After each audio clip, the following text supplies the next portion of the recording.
आपकी गाड़ी आजकल विवादों में भी है कि सांसद अभय कुशवाहा की जो गाड़ी है वो खुद नहीं थे, शादी समारोह में उनके अनुपस्थिति में उनके लोग एक शादी में शामिल होने गए कि भाई सांसद महोदय का जो तरफ से मुझे भेजा गया है, तो उसके गाड़ी पर आने के बाद हमले हुए, आपके बयान भी आए। उस मामले में ये मामला क्या है? एक आरोप, अगर गलती हुआ, किससे गलती हुआ, आज भी हम लोग बैठेंगे तो वो सारा चीज सुलझ सकता है। लेकिन ये तो गलती हुई, एक छोटी गलती थी। और ये जो बयानवीर जो बैठे हुए हैं यहाँ औरंगाबाद में, जो लोगों को दिग्भ्रमित करने का काम कर रहे हैं, उन्हीं के क्षेत्र की मैं बात बताता हूँ। आप छिपा रहे हैं, मैं बोल रहा हूँ। छिपा नहीं रहे, मैं एकदम डायरेक्ट बोल रहा हूँ। अभी कुछ दिन पहले घटना घटी, बैंक में हत्या हुई है, उस पर इनका बयान नहीं आया कि हत्यारा पकड़ा गया है, जल्दी से जल्दी स्पीडी ट्राई करा करके सजा दिलाया जाए। क्यों बयान से ये बच रहे हैं? वो सिर्फ यही कहेंगे, घटना चाहे जो भी हो, जिस प्रकार की भी घटना हो, घटना होती है और उसके सपोर्ट में नहीं आना चाहिए। अगर जो कानून हाथ में लेगा, कानून जो हाथ में लेगा, कानून काम करेगी। कानून अगर कोई हाथ में, अगर किसी भी जात का लोग, कानून सबके लिए बराबर है। अगर जरूरत पड़ी अभय कुशवाहा सम्राट चौधरी के साथ खड़े होंगे? नहीं, ये एक दूसरा सवाल है आपका। इस सवाल का बहुत सारे पहलू हो सकते हैं। मतलब पार्टी लाइन पर आप उनके विरोधी हैं और पारिवारिक तौर पर उनके साथ खड़े हैं? पारिवारिक तौर पर साथ हैं। हम लोग के अभिभावक सम्राट चौधरी जी राष्ट्रीय जनता दल से स्वास्थ्य मंत्री हुआ करते थे। उस समय मैं उनके आवास पर हार्डिंग रोड, वहाँ 25 था कि 15 था, वहाँ हमेशा कई को रात हम रहे, उनके घर पर रहे।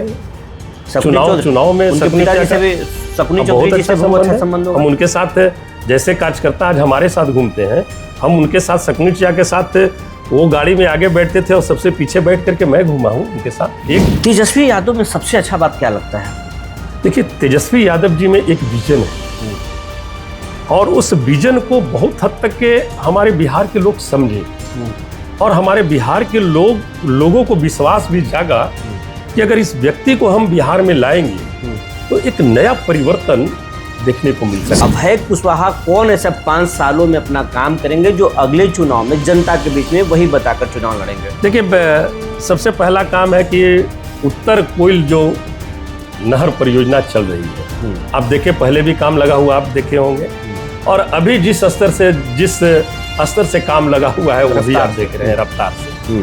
तो निश्चित तौर पर हमारा ये है कि जो मुख्य शाखा है उसमें जल्द से जल्द वो प्रारंभ हो जाए। हमारा प्रयास है कि अगले साल मार्च तक मुख्य शाखा पूरी तरह से बनके तैयार हो और बाकी जो शाखाएं हैं उससे जो निकली है उसका डीपीआर वगैरह भी सब बना हुआ। आप ये कहना, मेरा प्रथम प्राथमिकता है उत्तर कोयल का पानी ला करके जाएंगे आप? पानी ला करके जनता और उसके बाद फिर सभी केनालों में उसका डिस्ट्रीब्यूशन कराना। दुनिया भर में वैश्विक संकट है। देश के प्रधानमंत्री नरेंद्र मोदी बोल रहे हैं कि आप पेट्रोल छोड़ दीजिए, डीजल का उपयोग कम कीजिए और सोना 1 साल मत खरीदिए। इस बात पर देश भर में सियासत तेज हो गया है।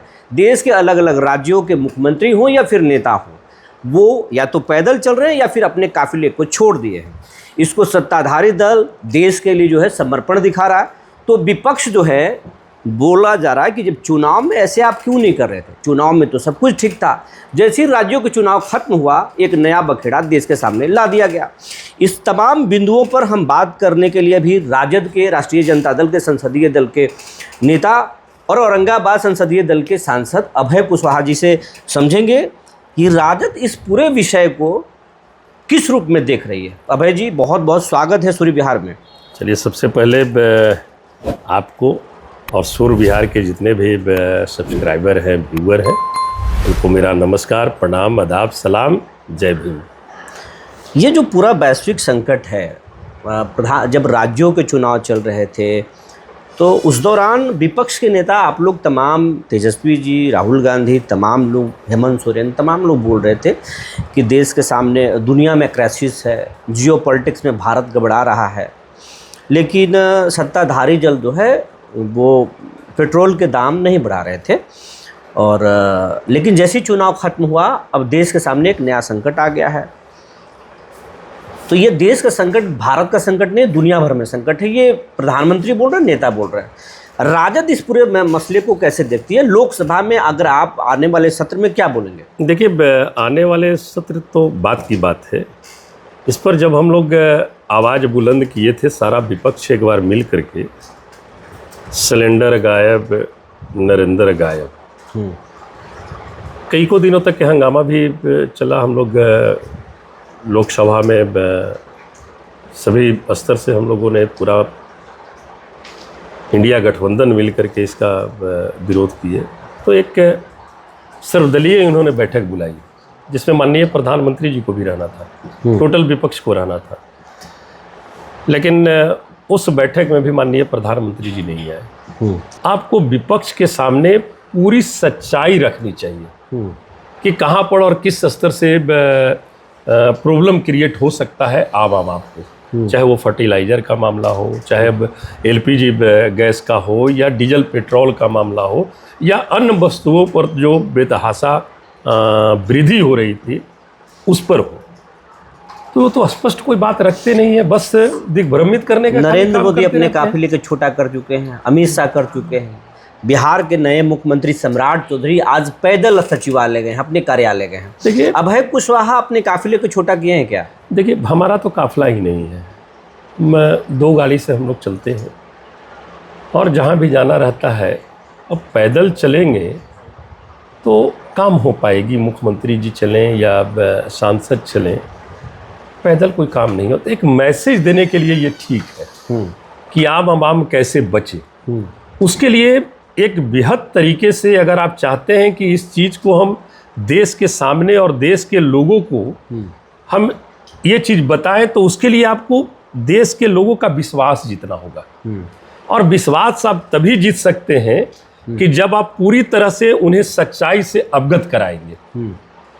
आपको किसान भाइयों के लिए आपको सच्चाई से अवगत कराना होगा कि भाई फर्टिलाइजर की दिक्कत हो सकती है, खाद की दिक्कत भारी हो सकती है। आप कहते हैं दिक्कत भी नहीं होगी, और यहाँ खाद बाजार में आपका जो संसदीय क्षेत्र है, आप कहते हैं कि सिलेंडर की दिक्कत भी नहीं होगी, और सिलेंडर की लाइन लगी हुई है, सिलेंडर मिल नहीं रहा। आप कहते हैं कि डीजल पेट्रोल की दिक्कत भी नहीं होगी, अभी पंप पर जाइए तो 100 रुपया का पेट्रोल लीजिए, 200 का पेट्रोल लीजिए, कहीं पे डीजल नहीं मिल रही है। अच्छा, तो ऐसे नहीं चलेगा। ये संकट अभी और जाएगा लंबा? एकदम निश्चित तौर पर जाने वाला है। मैं तो जिस दिन प्रधानमंत्री जी ये ऐलान किए ना कि सोना नहीं खरीदो, गाड़ी 4 गो है तो 2 गो पर जाइए, ऐसे ऐसे यूज कीजिए, तो मैं उसी दिन समझ गया था कि ये देश भारी संकट के दौर से गुजरने वाला है। और ये जो अपने आप को प्रधान सेवक कहते हैं देश का, ये देश के सामने सच्चाई बताने से कतरा रहे हैं। अच्छा, वाकई में अगर देश के सामने संकट आए तो विपक्ष देश के साथ खड़ा होगा? देखिए, विपक्ष उस समय भी हम लोग मीटिंग में भी कहा कि चाहे जो भी परिस्थिति हो, विपक्ष पूरी मजबूती के साथ देश हित के लिए सत्ता के साथ खड़ी रहेगी। लेकिन आप उसे सच्चाई से अवगत कराएं। आज अगर हमारे के यहाँ फर्टिलाइजर की दिक्कत होगी तो उसके लिए हम तैयारी दूसरा करेंगे। हम जैविक चीज़ सब कुछ उपलब्ध है हमारे के यहाँ, हम उस तरह से किसान को विश्वास में लेंगे। आपका जो संसदीय क्षेत्र है सांसद महोदय, औरंगाबाद और जो मगध का इलाका है, वहाँ के अधिकांश परिवार 80 से 85% यहाँ के जो लोग हैं वो खेती किसानी पर निर्भर हैं। तो अब अगर क्राइसिस होने वाला है तो आपकी तैयारी क्या है? देखिए, हम तो यही कहेंगे कि निश्चित तौर पर क्राइसिस खाद वगैरह की होने वाली है।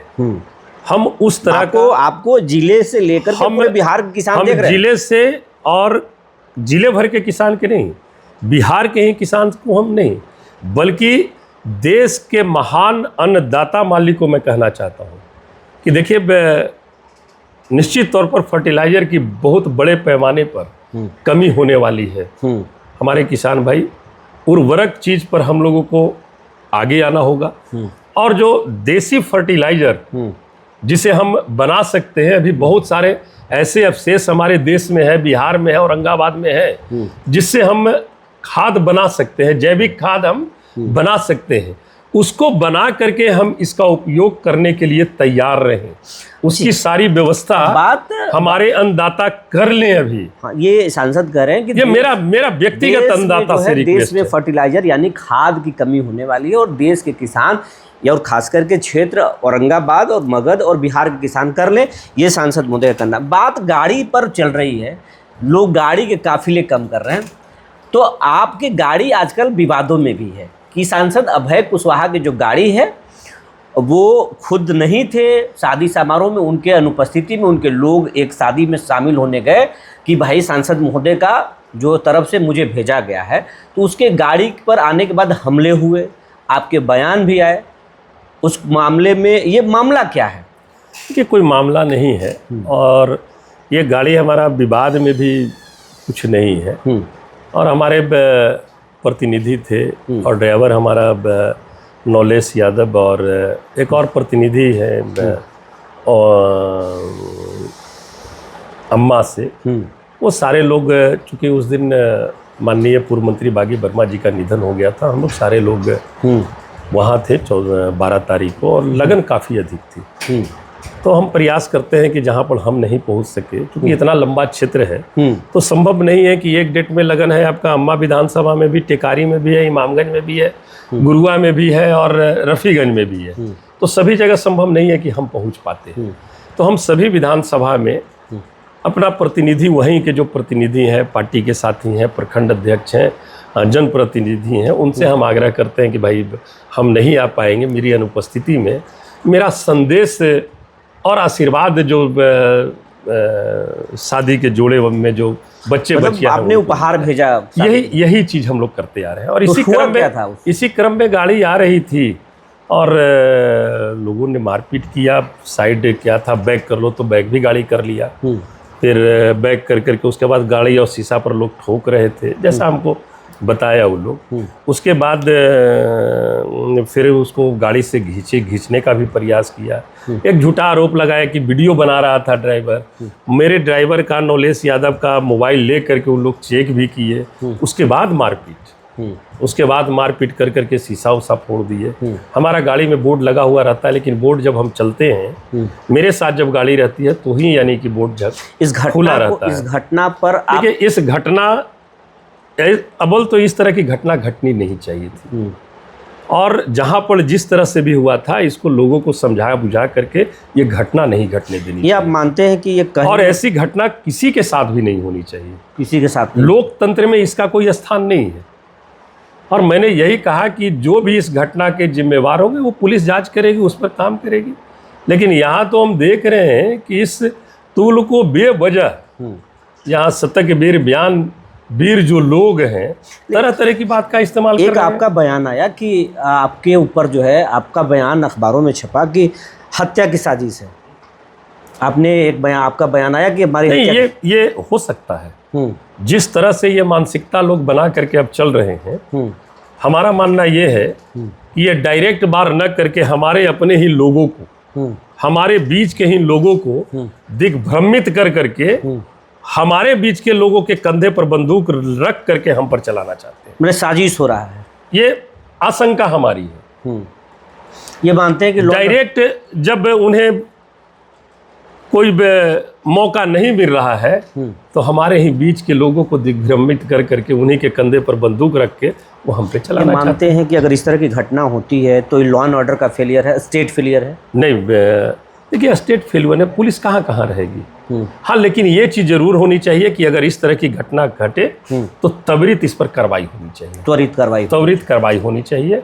और त्वरित इस पर कार्रवाई भी हुई है, हम संतुष्ट भी हैं। और बाकी तो बातें हैं, एक आरोप, अगर गलती हुआ, किससे गलती हुआ, आज भी हम लोग बैठेंगे तो वो सारा चीज़ सुलझ सकता है। लेकिन ये तो गलती हुई, एक छोटी गलती थी। और ये जो बयानवीर जो बैठे हुए हैं यहाँ औरंगाबाद में, जो लोगों को दिग्भ्रमित करने का काम कर रहे हैं, उन्हीं के क्षेत्र की मैं बात बताता हूँ। रफीक, हम आप छिपा रहे हैं, मैं बोल रहा हूं। छिपा नहीं रहे, मैं एकदम डायरेक्ट बोल रहा हूँ। अभी कुछ दिन पहले घटना घटी, बैंक में हत्या हुई है, उस पर इनका बयान नहीं आया कि हत्यारा पकड़ा गया है, जल्दी से जल्दी स्पीडी ट्राई करा करके सजा दिलाया जाए।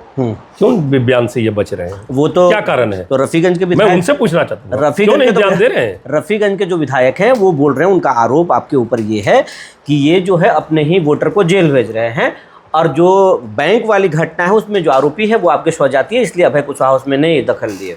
देखिए, हम सिर्फ यही कहेंगे, घटना चाहे जो भी हो, जिस प्रकार की भी घटना हो, घटना होती है और उसके सपोर्ट में नहीं आना चाहिए।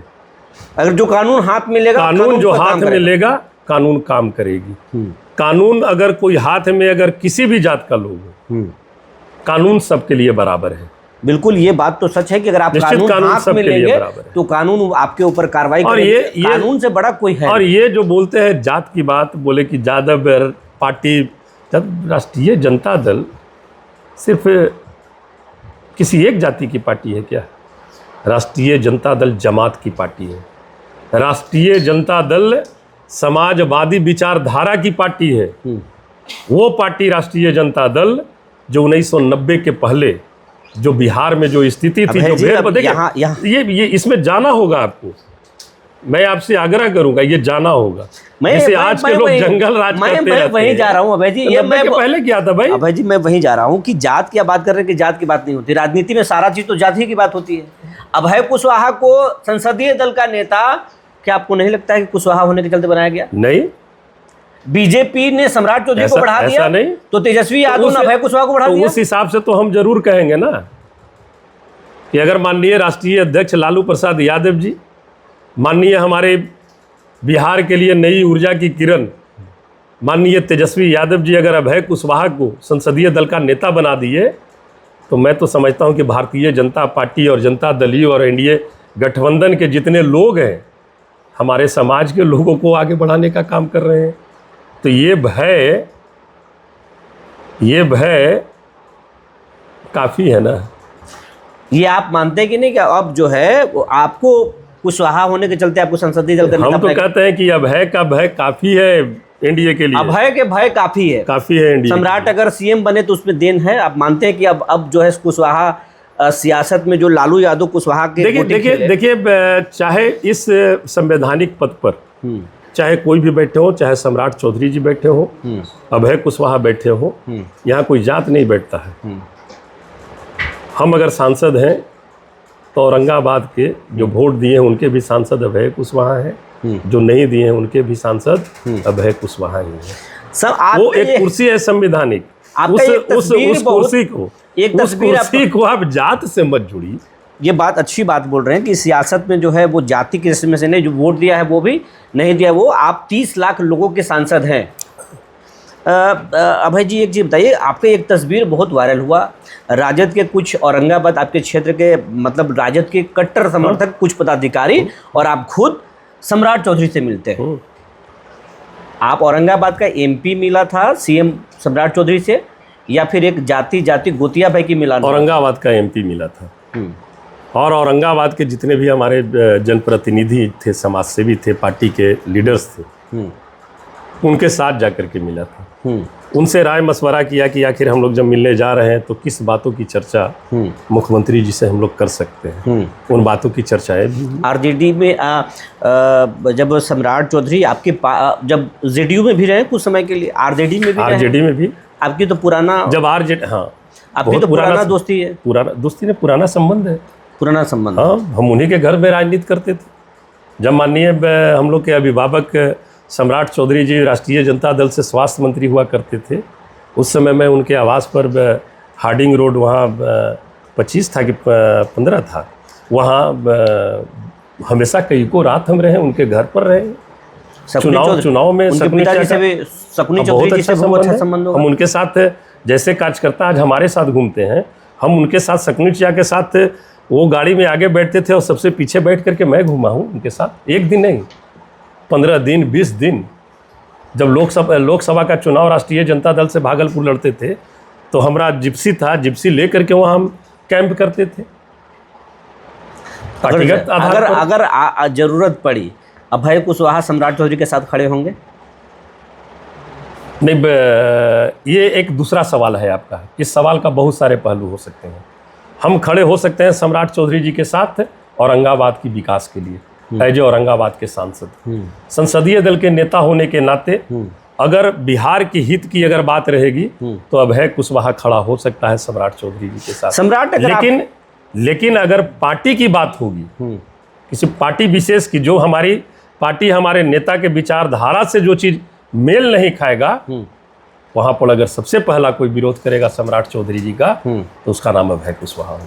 मतलब पार्टी लाइन पर आप उनके विरोधी हैं और पारिवारिक तौर पर उनके साथ खड़े हैं। पारिवारिक तौर पर साथ है, पारिवारिक तौर अगर पर। सम्राट चौधरी, अगर आपके, क्योंकि अब जब सम्राट चौधरी से मुलाकात की आप, तो जोड़कर देखा जा रहा है कि अगर ज़रूरत पड़ी तो बीजेपी के तरफ भी रुखसत कर सकते हैं अभय कुशवाहा, इसकी भी चर्चाएं सियासी गलियारों में तो होती ही है निश्चित तौर पर। तो क्या अभय कुशवाहा को अगर मौका देगी बीजेपी तो अभय कुशवाहा ट्राई करेंगे? देखिए, हम लोग जो सिद्धांत में, जिस सिद्धांत के तहत हम राजनीति में आए हैं, हमारे सिद्धांत हैं बाबा साहेब भीमराव अम्बेडकर जी की विचारधारा, जननायक कर्पूरी ठाकुर जी की विचारधारा, अमर शहीद जगदेव प्रसाद जी की विचारधारा और सोच, जयप्रकाश जी, जेपी जी, लोहिया जी, लोग समाजवादी विचारधारा के सोच की राजनीति करने वाले लोग हैं। और मैं समझता हूं कि इस तरह सोच की जो राजनीति करते हैं वो भारतीय जनता पार्टी को कभी कबूल नहीं कर सकते। तेजस्वी यादव में सबसे अच्छा बात क्या लगता है आपको? देखिए, तेजस्वी यादव जी में एक विजन है और उस विजन को बहुत हद तक के हमारे बिहार के लोग समझे और हमारे बिहार के लोगों को विश्वास भी जागा कि अगर इस व्यक्ति को हम बिहार में लाएंगे तो एक नया परिवर्तन देखने को मिल सकता है। सम्राट चौधरी, देखिए तेजस्वी जी, आप देख लीजिए, एनडीए सरकार अभी जितना भी कार्यक्रम योजनाएं जो लागू किया वो किसके विजन की देन है? एकदम स्पष्ट। 125 यूनिट बिजली फ्री किसका विजन था? आरजेडी तेजस्वी यादव का। आप चले जाइए, हर एक माँ बहनों के खाते में पैसा, किसका विजन था? नौकरी। आप चले जाइए, नौकरी। इसके पहले जब तेजस्वी जी नौकरी की बात किए, इसके पहले कोई नौकरी की बात करने के लिए तैयार था क्या? जब तेजस्वी जी, महागठबंधन सरकार ने, आप ध्यान दीजिएगा, 2020 में चुनाव में जब तेजस्वी जी जाते थे, कहते थे हम 10 लाख लोगों को नौकरी देंगे, तो यही हमारे नीतीश बाबू कहते थे। ये ऑन रिकॉर्ड है। पैसवा कहाँ से लावेगा? अपन बाप ही से।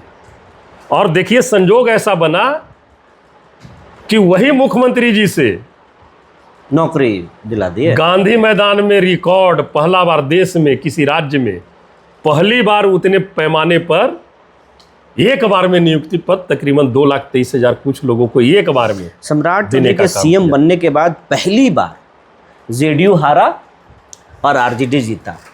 क्या इसको आप किस रूप में लिखते हैं? हम इसको, हमारे माननीय नेता ने भी कहा, इसको सिर्फ हम एक रूप में देखते हैं कि वहाँ भी अगर मशीन से अगर चुनाव कराते ना तो हम लोग हार ही जाते। वहाँ बैलेट से चुनाव हुआ और हम लोग जीते। नीतीश कुमार का जो वोट बैंक था, आपको लगता है कि वो अब राजद के साथ शिफ्ट होगा? उसको निशांत नहीं संभाल पाएंगे? देखिए, नीतीश जी, माननीय लालू जी, माननीय रामविलास जी, ये सब लोग एक प्लेटफॉर्म पर राजनीति स्टार्ट किए थे। उसके बाद सारे लोग अलग अलग हुए, लेकिन विचारधारा अलग नहीं हुई है। आगे भी एक और मैं निश्चित तौर पर कह सकता हूँ कि जनता दल यू के जितने भी वोटर्स हैं, समर्थक हैं, उनकी विचारधारा अगर मेल खाती है तो राष्ट्रीय जनता दल के ही विचारधारा से मेल खाती है। अभय जी, भारतीय जनता पार्टी के साथ एक सरकार वो बना करके जरूर चल रहे हैं। और हम तो कहेंगे कि इस बार भी मैंडेट किनके नाम पर मिला था? भारतीय जनता पार्टी के मुख्यमंत्री बनने के नाम पर मिला था क्या? क्यों भेज दिए भाई नीतीश बाबू को वहाँ? 25 से 30 फिर से नीतीश, 4 महीने में नीतीश फिनिश। क्या मतलब? ये देखिए, भारतीय जनता पार्टी हमारे देश के लोगों को नवज समझ चुकी है। छोटे छोटे सवाल हैं अभय जी कि औरंगाबाद पटना जो NH 139 है, उस पर रोज घटनाएं हो रही है और उसको लेकर आप नितिन गडकरी से कई बार मुलाकात किए हैं। क्या आपको लगता है कि वो योजना सिर्फ एक चुनावी मुद्दा है या फिर वाकई में वो काम होगा? नहीं, वो धरातल पर उतरेगी।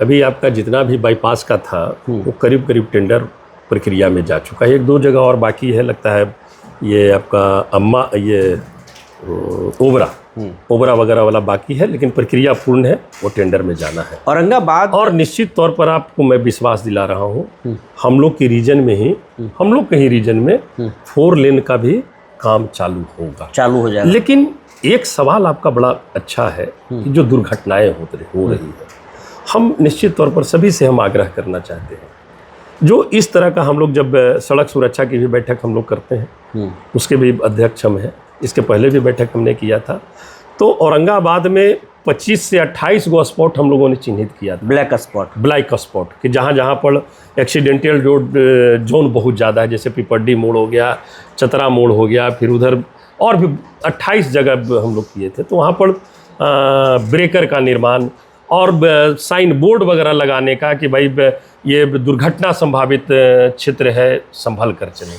तो संभल कर चलने के सवाल पर मैं ये आग्रह करना चाहता हूँ कि वैसा पथ, वैसा रोड जहाँ दुर्घटनाएं हो रही है, तो हम तो आग्रह करेंगे सावधानी बरतें, सावधानी से चलें। अपने आप में सावधानी अगर बरत लेंगे हम लोग तो निश्चित तौर पर सुरक्षित भी रहेंगे और दुर्घटना में कमी आएगी। छोटे छोटे सवाल हैं, 3-4 सवाल, उसका उत्तर भी हम बहुत छोटा चाहेंगे कि आप औरंगाबाद के सांसद हैं, ऐसे 3 काम बताइए जो आपने औरंगाबाद के विकास के लिए किया हो या फिर प्रयास किए हों आप। देखिए, हम तो सबसे पहले चाह रहे हैं कि मेडिकल कॉलेज का जो शिलान्यास है वो इस वर्ष हो जाए, हमारा ये पहला प्रयास रहेगा।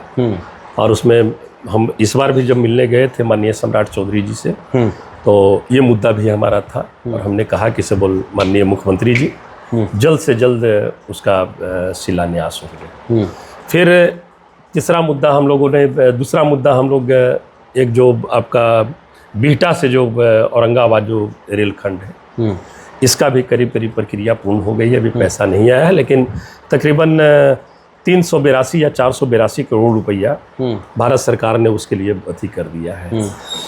दूसरा चीज़ एक और है कि गया चतरा रेल लाइन भाया रफ़ीगंज, उसके लिए भी पैसा आवंटन सरकार कर चुकी है। तीसरा हमारा प्रपोजल है कि SS69, जो आपने देखा होगा, आपके कल ही परसों माननीय नितिन गडकरी जी का जवाब भी आया, हम लोग जाकर के खुद मिले थे, और हम ही नहीं मिले थे, उसमें हम थे, माननीय सांसद हम लोगों की नेत्री मीसा भारती जी थी, डॉक्टर सुरेंद्र प्रसाद यादव जी जहानाबाद के सांसद थे, और हमारे प्रेम गुप्ता जी जो राज्यसभा सांसद हैं, वो सब लोग, चारों लोग हम लोग मिलने गए थे। और हमने उनसे आग्रह किया कि ये लंबा पथ है और तकरीबन 4 लोकसभा क्षेत्र को जोड़ते हुए 225 किलोमीटर का पथ है, इसको NH में कन्वर्ट कर दिया जाए। चूँकि इमामगंज, डुमरिया, बांके बाजार, गुरुआ, टेकारी ये उग्रवाद प्रभावित इलाका रहा है, अगर बढ़िया कनेक्टिविटी अगर देंगे तो निश्चित तौर पर आम लोगों को विशेष फायदा होगी। एक ये प्रपोजल दिया। फिर जब आप जिक्र कर दिए हैं, तो एज ए सांसद मैं मिला जब माननीय मुख्यमंत्री महोदय जी से, तो और मैंने दिया कि छकरबंदा से कचनपुर तक जो पथ है, करीब 14 किलोमीटर पथ, ये वन विभाग ऑलरेडी कच्चा पथ बनाते रहती है। हमने उनसे आग्रह किया माननीय मुख्यमंत्री जी से कि ये पथ बन जाएगा तो तकरीबन 80 किलोमीटर की दूरी 25 किलोमीटर में हम लोग तय कर लेंगे, और वो वन विभाग के कारण नहीं बन पा रहा है। इसलिए हमारी विशेष आग्रह है आपसे कि आप इसमें इंटरफेयर कर करके व्यक्तिगत तौर पर वन विभाग को उतना ही जमीन, जितना जमीन हम रोड बनाने के लिए ले रहे हैं, बिहार सरकार उसको जमीन दूसरी जगह अलॉट कर दे। आखिरी मेरा सवाल है जो जनता से आप सीधा जवाब देंगे कि अभय कुशवाहा कौन ऐसा 5 सालों में अपना काम करेंगे जो अगले चुनाव में जनता के बीच में वही बताकर चुनाव लड़ेंगे। देखिए, सबसे पहला काम है कि उत्तर कोयल जो नहर परियोजना चल रही है, आप देखें, पहले भी काम लगा हुआ आप देखे होंगे, और अभी जिस स्तर से काम लगा हुआ है वो भी आप देख रहे हैं, रफ्तार से। तो निश्चित तौर पर हमारा ये है कि जो मुख्य शाखा है उसमें जल्द से जल्द वो प्रारंभ हो जाए। हमारा प्रयास है कि अगले साल मार्च तक मुख्य शाखा पूरी तरह से बन के तैयार हो जाए, और बाकी जो शाखाएं हैं उससे जो निकली है उसका DPR वगैरह भी सब बना हुआ है। आप ये कहना, मेरा प्रथम प्राथमिकता है उत्तर कोयल के पानी ला करके और उसके बाद फिर सभी केनालों में उसका डिस्ट्रीब्यूशन कराना, सभी केनाल में जाए, पहला प्राथमिकता। दूसरी हमारी प्राथमिकता है एम्स मेडिकल कॉलेज हो ही गया है सेंक्शन, अब वो शिलान्यास होना ही है, उसमें नो डाउट। हम चाहते हैं कि एक औरंगाबाद ज़िला जो है एक बड़ा नामी ज़िला है, यहाँ से मुख्यमंत्री औरंगाबाद ज़िला ने दिया है, राज्यपाल यहाँ से औरंगाबाद ज़िला ने दिया है, तो हम चाहते हैं कि यहाँ भी एक ऑडिटोरियम का निर्माण हो, ऑडिटोरियम का निर्माण हो जिसमें 1500 मेरा प्रयास है और मैं प्रयास करूँगा। हम चाहते हैं कि यहाँ हमारे औरंगाबाद ज़िला में रिन्यूएबल एनर्जी का भी हम चाहते हैं कि रिन्यूएबल एनर्जी का एक पार्क हम औरंगाबाद में डेवलप करें ताकि यहाँ के स्थानीय लोगों को हम रोजगार भी उपलब्ध करा सकें। और इसमें भी हमें लग रहा है कि हमें सफलता मिल गई है। इसके पहले ही हम प्रयास हमारा करीब लगता है कि 1 साल से मेरा जारी है और उसमें उम्मीद है कि सफलता हम पाएंगे। हम हल्ला नहीं करते हैं, हम बोलते नहीं हैं ज़्यादा, हम काम में विश्वास रखते हैं और सफलता उम्मीद है कि मिल गई है। तकरीबन 500 एकड़ में ज़मीन भी चिन्हित है, ज़मीन का भी एनओसी वगैरह से आगे मिल गया पत्ता है। खोलेंगे, हाँ आगे पत्ता खोलेंगे, एनओसी वगैरह से मिल गई है। केंद्र सरकार में बिहार सरकार से केंद्र सरकार प्रस्ताव भी भेज चुका है और केंद्र सरकार भी उसकी स्वीकृति लगभग दे चुकी है। तो ये चीज़ है। और एक चीज़ और हम कहना चाहेंगे, हम चाहते हैं कि हमारे औरंगाबाद में भी एक बीच में तो खैर है ही यहाँ पर भी ये प्ले ग्राउंड, लेकिन हम चाहते हैं कि एक स्टेडियम का भी निर्माण अच्छा हो, अच्छे तरीके से हो जाए, ये हमारा प्रयास है। तो ये थे औरंगाबाद के सांसद और राजद के संसदीय दल के नेता अभय कुशवाहा जी, जो हर सवालों के बेबाकी से सवाल जवाब दिए। लेकिन एक बात उन्होंने आग्रह किया, अगर आप हाईवे पे गाड़ी चला रहे हैं तो खुद की सुरक्षा खुद कीजिए, और किसानों से कहा कि आप फर्टिलाइज़र को लेकर, खाद को लेकर आत्मनिर्भरता बढ़ाइए, क्योंकि देश में फर्टिलाइज़र का क्राइसिस आने वाला है। बने रहिए हमारे साथ, तब तक के लिए धन्यवाद।